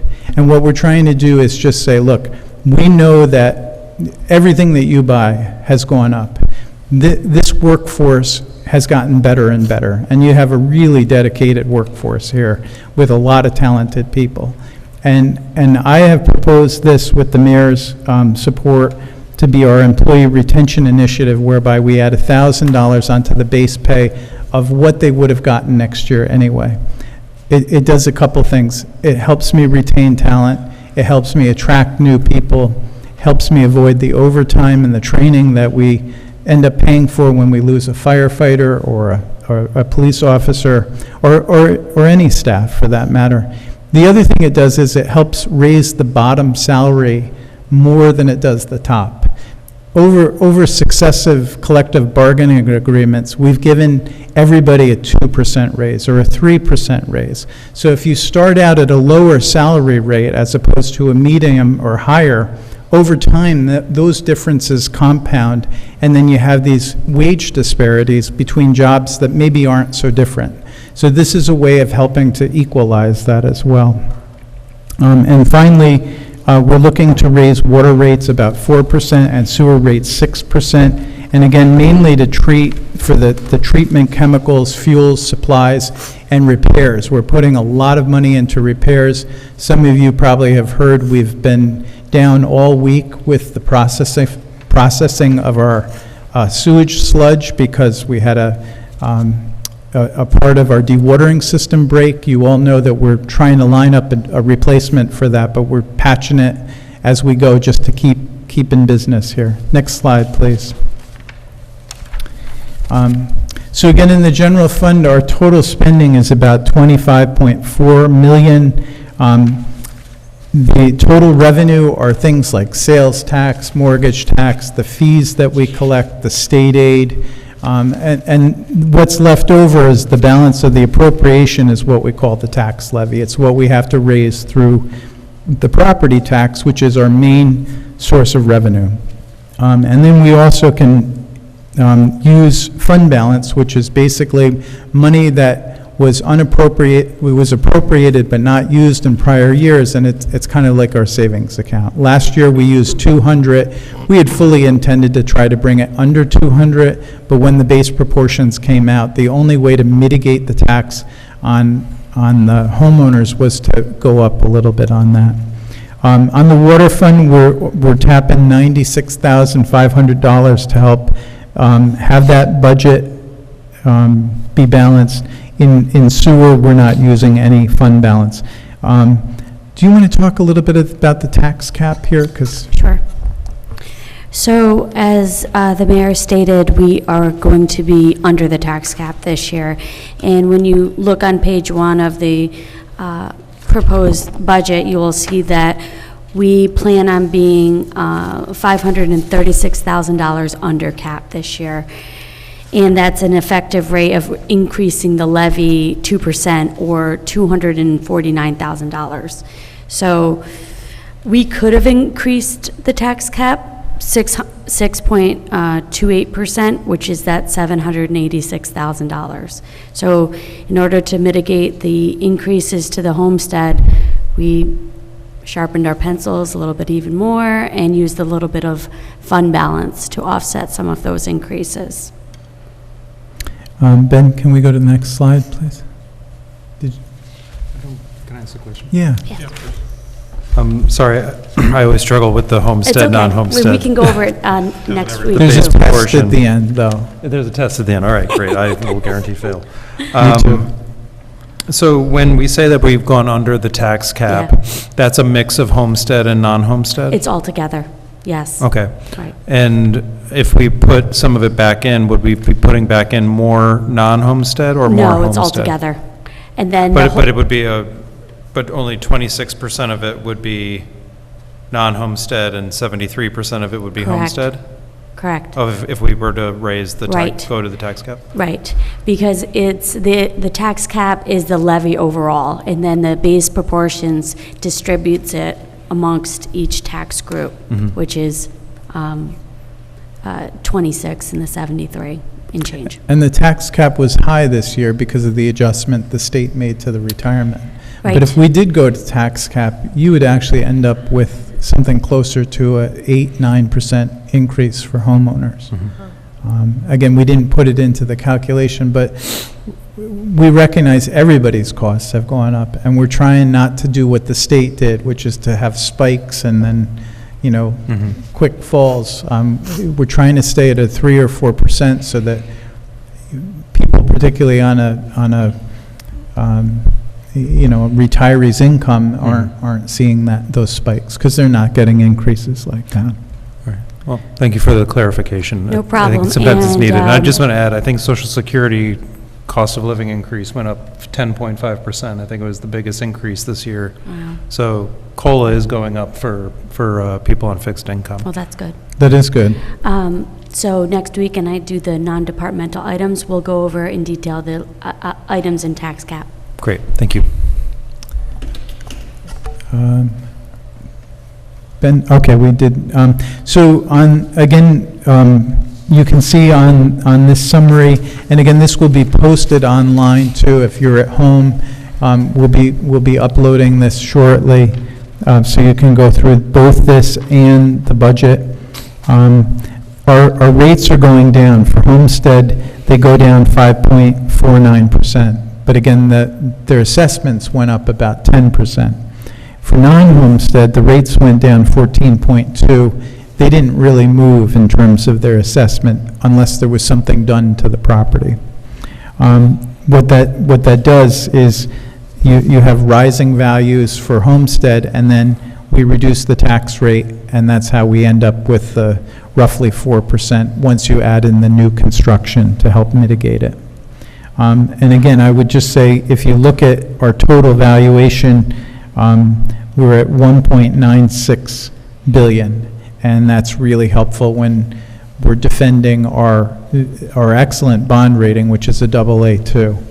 That matters because we get better interest rates when we go to the market for bonds. Next. Is 2 billion a magic, is there a threshold that 2 billion means, or is No, it it's just just, the higher the better? it's just we've never been that high. It's kind of like a psychological barrier to break that 2 billion, and I know that that's something they ask us when we interview each year, when Moody's considers what our bond rating should be. And we'll be doing that again when we go out to actually bond for the firehouse. So this tells a good story that we're bringing down tax rates, that we're adding $27 million again this year. Over the last 3 years, we've added almost $100 million in renovated properties and new properties. And that is largely paid for a lot of the new services that we've added, like the ambulance services. Ben, can we go to the next slide, please? We try to do a 10-year look back on the assessed values, and you can see that the assessments are going up. This is both a function of new properties coming on the assessment rolls and the rise in values. And we've seen no letting up of the increase in market prices. We just heard one of our colleagues put her house on the market, and in 3 days had 10 offers and went above asking price. And that's the market today in Beacon, both for good and bad. Next slide, please. We are also continuing to see an increase in the value of non-homestead. It's not as fast a pace as the housing market, and it does, again, it does contain a component of new properties coming online as well. But again, this graph to keep going up is a good story for us to tell to the people that judge our credit worthiness. Next slide, please. This slide is about our tax rate history. So for city taxes, the rate is the dollars per thousand of assessed value. And we actually went back even more than 10 years. We're at the lowest tax rates that we've had probably since the late 2000s, maybe 2009. And again, those rates, that's another good story when we talk to Moody's and they see that our tax rates are going down. We're continuing to build, and they see that and they see strong finances here. Next slide, please. As I mentioned, one of the things we did to mitigate the tax increase on homeowners was to slightly increase the use of fund balance from last year from 200,000 to 250. And again, if we don't have to spend this, we won't. We've put things in the budget that, are often worst case scenario, and they don't come to fruition. And if we don't have to use the 250, we certainly will try to trim that. Next slide, please.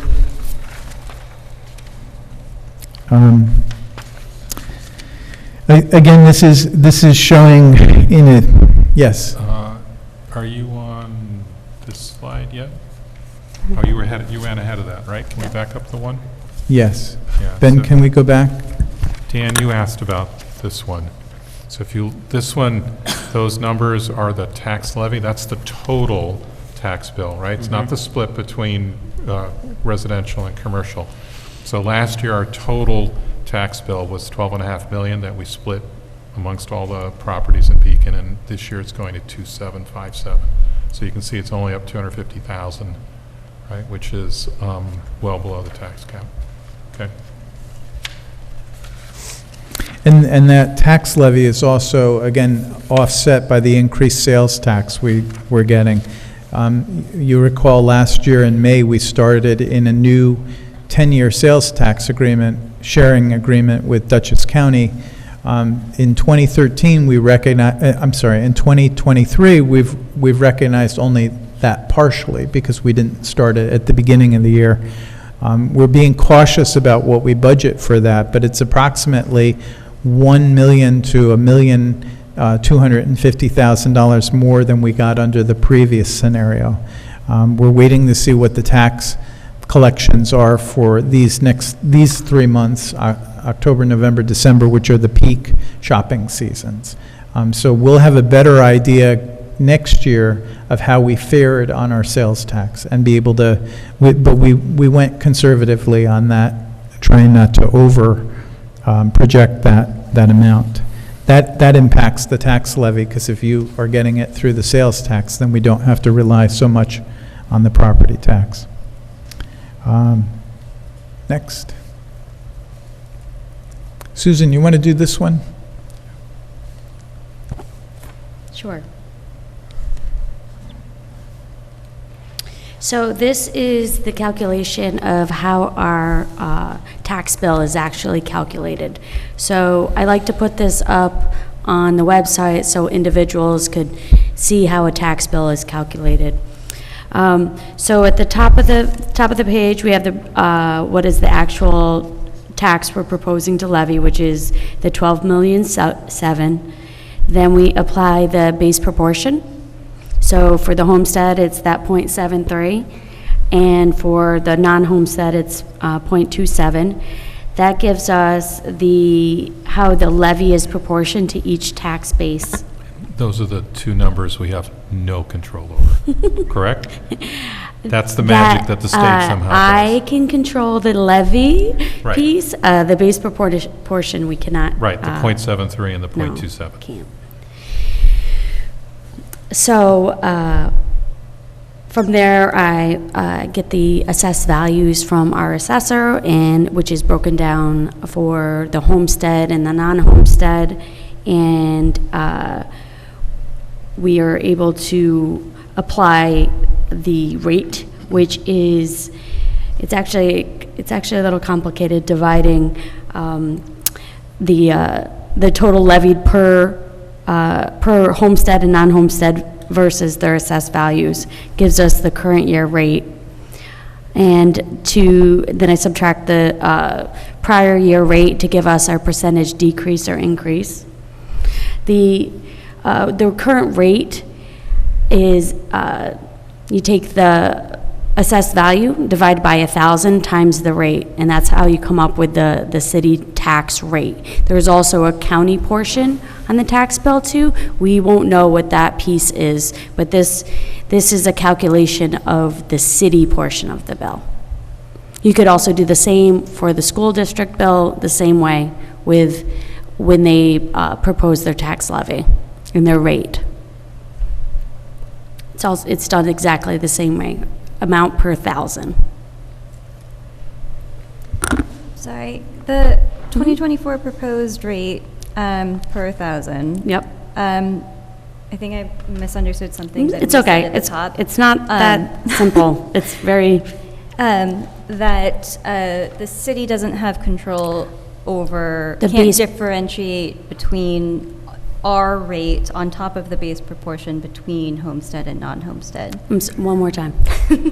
That the city cannot differentiate the rate that we impose on homestead versus non-homestead. No, we just react can't. to the base proportion. It's set for us. We can control the levy, which it's distributed by the base proportion. So we can control the levy piece, and we could reduce how much we're spending or increase, but we can't control that base proportion piece, which allocates the levy to homestead and non-homestead. So then the rate is developed from what are assessed values for each of those tax-based. And we'll have a more in-depth conversation about adjusted base proportions, because not only does the state tell us what we have to do, but then they rub our noses in it by making us pass a resolution to accept that. So like you did last year, we're going to have to do a resolution, and what we hope to do is invite someone from the Office of Real Property Services, tax services, to come and talk to us about how they came up with the formula. And also what might help you understand too is I can give you the actual formula, which is on page 1. So you can see how the numbers are developed. Yeah, I guess what I'm getting. Yeah, let me help, see if I can help Okay. answer your Okay. very specific question. So that first number, the 1275 million, Yeah. right? That one is all of our expenses, Mhm. less whatever revenues we've got other than the tax levy. Mhm. Also less 250,000 because we're taking it out of the general fund. That's Mhm. how we get that number. Mhm. That's the part we control. The next number, which is 27% of that bill, has to go to the commercial side, and 73 has to go to the residential side. That's those two numbers we don't control. The state tells us what those numbers are. Right, so the .73 and the .269. Yep. Those are the ones we have no say over. Yep. Okay? Now, to give you some context, if you see our assessed values, 2 lines down, the 375 million on the commercial side and the 1.6 billion on the residential side. Yep. That split is 19% commercial and 81% residential. Just do the math, okay? So even though the commercial is only 19, they're getting 27% of the tax bill. Okay? That's how to look at it, which is why the rate is so much higher, right? That's how you get the higher rate, is the state gives you this number that says, whatever you think your mix of the two, here's the portion that can go to the non-homestead side. So we're saying 20% of our assessed value is commercial, but we're giving them 27% of the tax bill. Okay? That's what's going on here. Keep going. Okay, sorry, and we can talk more about this next week as well, but what I'm getting at is that we've recognized that there is a base proportion that we can't control in and of itself, that has a higher rate for homestead. Non-homestead. Sorry, for non-homestead. And so my question is whether or not the city has any leverage to rebalance that in the rate that we decide. And then- No, we actually were sued about that because it was done that way, 2008, 9, and before that. Okay. And we were found wrong. Not me, but so But I that mean, did happen. the city basically went with this system. Not many municipalities have it, most don't. And what they tried to do is to protect homeowners from tax increases by putting more of the burden on commercial. That was the upside at that point, and it still does, in a way, subsidize our homeowners who aren't in apartment buildings. What it comes with is this set of adjusted base proportions that kind of takes away, the only way then we control, like, how do I not have a 10% increase in the home rates? You actually just have to lower the levy. That's the only mechanism we have. So when we realized that they had rebalanced these almost by 2% in favor of the commercial from the draft that we saw early on, we had to quickly figure out how do we lower the levy to get the impact down on homeowners. And we were aiming for 4%, and we got about there, 3 point. Right. Yeah. And again, this is the most arcane thing in the budget. And again, let's Super important. go to the next 2 slides. Show this in real time. So this is for your home, and if you have a home, my computer just putted out. if you have a home value of 400,000 and you had last year's tax rate, which was 6.21, you paid $24.85 in taxes, $2,485. This year, with the 10% increase in value, everybody, again, had questions for us when their assessed value went up. It didn't mean that their taxes go up by 10%. That's what we control with the tax rate. So because the tax rate was lowered to 5.87, the amount of change was only $98. It wasn't a 10% jump, which would have been more like $250. So the effective tax rate, meaning what you get on your city tax bill, is going to go up 3.96 for the average home. Now, if you did extensive work in that home and your assessment went up, that's in addition to this. There might be pockets of neighborhoods too where the home sales were extraordinary, and those areas were adjusted up to reflect the sales, unfortunately. Yeah. Can I also note that if you're a renter and you're listening to this, this does still apply to you potentially, since your landlord will presumably be attempting or actually passing off some of these increases to you, and to be aware. They're getting decreases. Or decreases to you, and that would be ideal. But I think it's helpful as a renter to understand these property tax rates, as well as a landlord. And again, this is just for you have 4 taxes in Beacon, of which the city is only one. You have the county, and they set their own rates, and you have the school district and the library district, who set their own rates. We don't control those at all. So again, they could raise their rates so that some of these decreases might be less than they look like right now. And then, Ben, can we go to the next slide, which is our non-homestead tax bill? If you had a property worth $500,000 last year with a tax rate of almost 10.7, your tax amount would have been $53.40. We are going to be changing this slide because the amount for 2024 was incorrect. It would be $4,580. So it's the decrease is correct, the $760 less, and that percentage of 14.23% is correct. And again, this comes down to one fact, which is that the base proportions heavily favored commercial this year. That hasn't always been. 3 years ago, commercial saw a steep increase while homestead went down. So once we find out what these base proportions are, we're trying to put in something that's thoughtful, that doesn't increase taxes on either side too much at one time.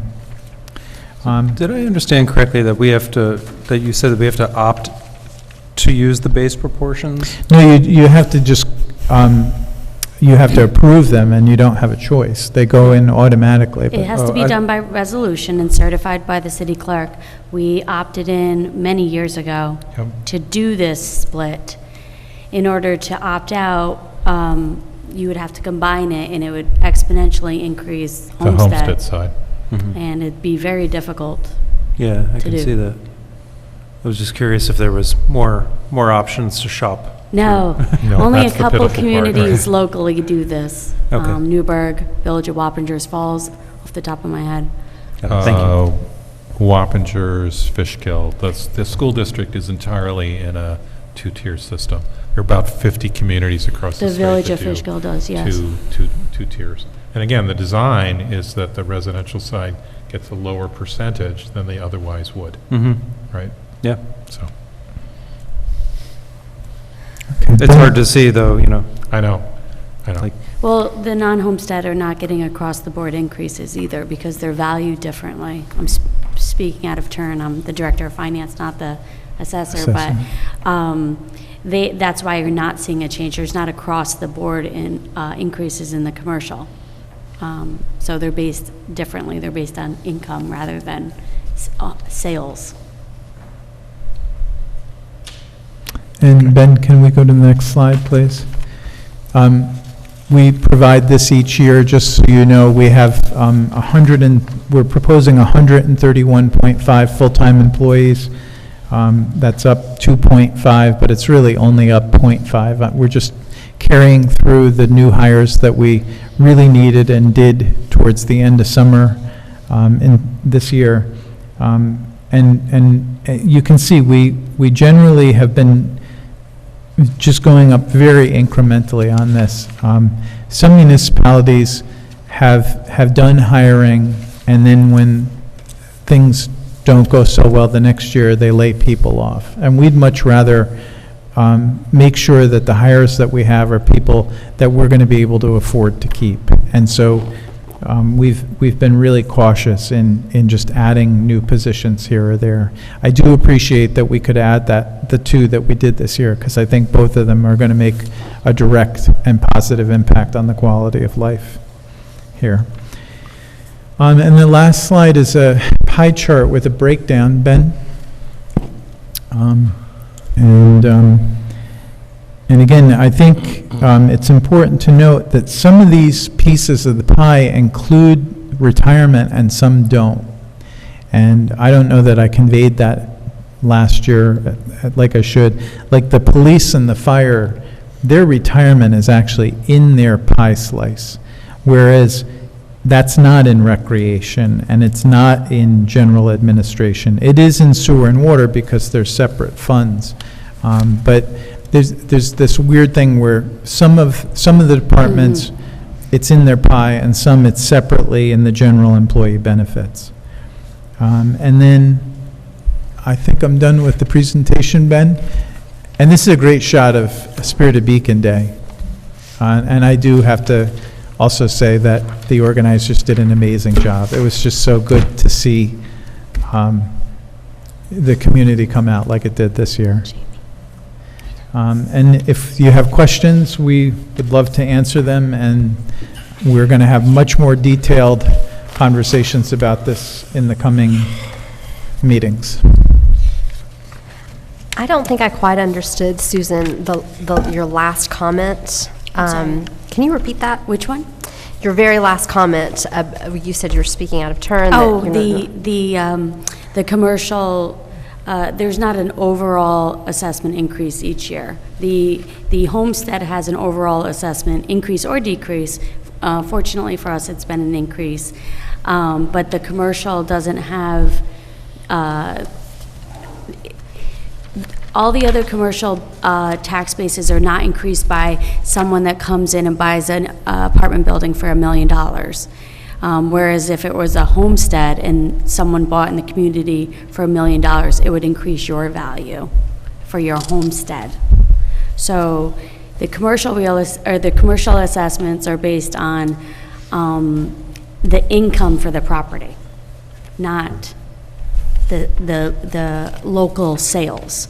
Like you could come in and grieve your personal property assessment because all the other sales in your area were less than yours, and they all have a 3-bedroom, 1-bath, and you might win and get to decrease your assessment. That's not how commercial or the non-homestead are assessed.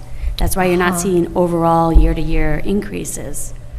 You're going to see additions to the tax base and some, as ownership changes hands and different functions of that building change, the assessments might increase or decrease based on that. But it's not overall assessment increases for the community. I think I understand, so I'm just going to repeat it back. So when I'm looking at non-homestead assessments of 2014 through 2024, I see that going up, but that is not because they've sold their businesses for more or comparable with the neighbors have. It's about the income they've received from their businesses. There's a valuation.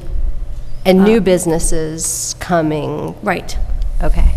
Lee could correct me on that. You're doing fine. I did okay, right? Thank you, Susan. But that means their property tax is essentially a sales tax?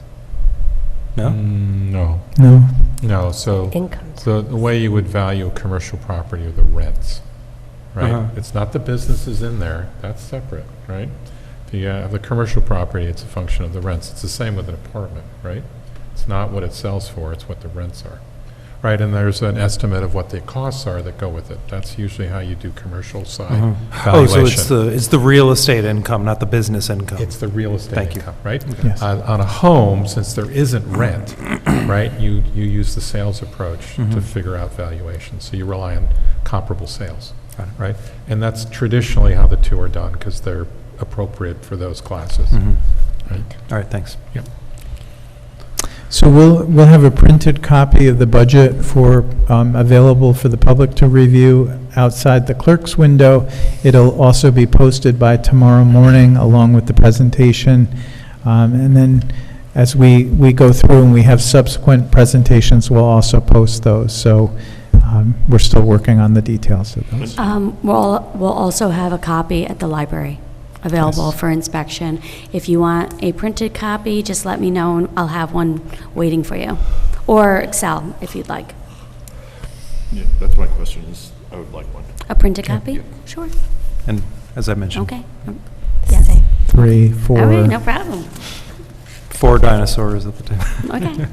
If you didn't say you want a copy and you want one, just email me and I we'll would get love you. a digital copy that's like an Excel that I can fiddle with. Sure. No problem. Yes.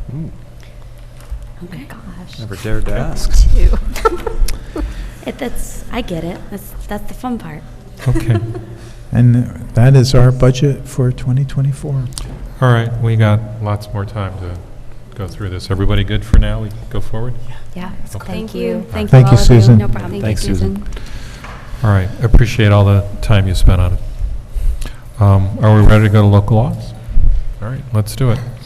So the first one is a resolution appointing Sophia Henry to the position of Deputy City Clerk. Can I get a motion, a second, and Chris will describe the new hire. Motion. Second. Dan and Justice. Chris. Thanks. So as we discussed at the workshop last week, we've had a vacancy in our city clerk office. Amanda Caputo, who is our new clerk, and our HR director, and Susan interviewed 4 candidates out of dozens that had applied, and we thought that Sophia would be the best candidate to fill that position. She's done a wide range of things, a lot of customer service, technology, and records management, and all of those fit very well. She also had a really good personality for being in a public-facing office. She's going to be somebody that deals with the public a lot, and we need somebody who can kind of roll with that. So if you put her in, we do have this already funded in the budget for 2023, and we would hire her immediately. She seems highly qualified, and I'm excited for her to join the team. Yeah. Any other comments or questions? Okay. So all in favor of hiring Sophia Henry to a deputy clerk position, say aye. Aye. Yeah, Thank you, Molly. Anyone opposed?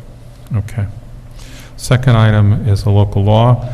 It's to amend the zoning code regarding 6 Commerce Street to take it from R17.5 to CMS, Central Main Street. If I can get a motion and a second, Christian will take us through that. Motion. So Justice and George. Christian, you still there? Got to wake up? Yes. There you go. Yes, I am. Thank you, Mayor. Thanks, Christian. So before you is proposed local law number 4. As you said, it's the consideration of rezoning a single parcel, 6 Commerce Street, from residential R1-75 to the CMS district. On July 25th, the City Planning Board issued its recommendation and support. On August 18th, Dutchess County issued its response without comment that the proposed local law is a matter of local concern. On September 25th, the City Council opened and closed the public hearing on the proposed rezoning law. And tonight is the consideration of a secret determination and possible adoption of that local law. Okay, any comments, questions? Is this a roll call vote? No. No. Okay, so all in favor of this rezoning, say aye. Aye. Aye. Molly, anyone opposed? No. Okay, so it passes, it looks like 6-1. Thank you. And then, I guess we could do this now, but it's the approval of minutes. I'm reticent to move forward on it. I know it has a lot of questions and opposition, but could I get a motion and a second to approve the minutes of September 25th? Please? Motion. George, thank you. I'll second them, which I'm allowed to do. Any discussion, additions, subtractions, deletions, controversies? I's to dot, T's to cross. Molly?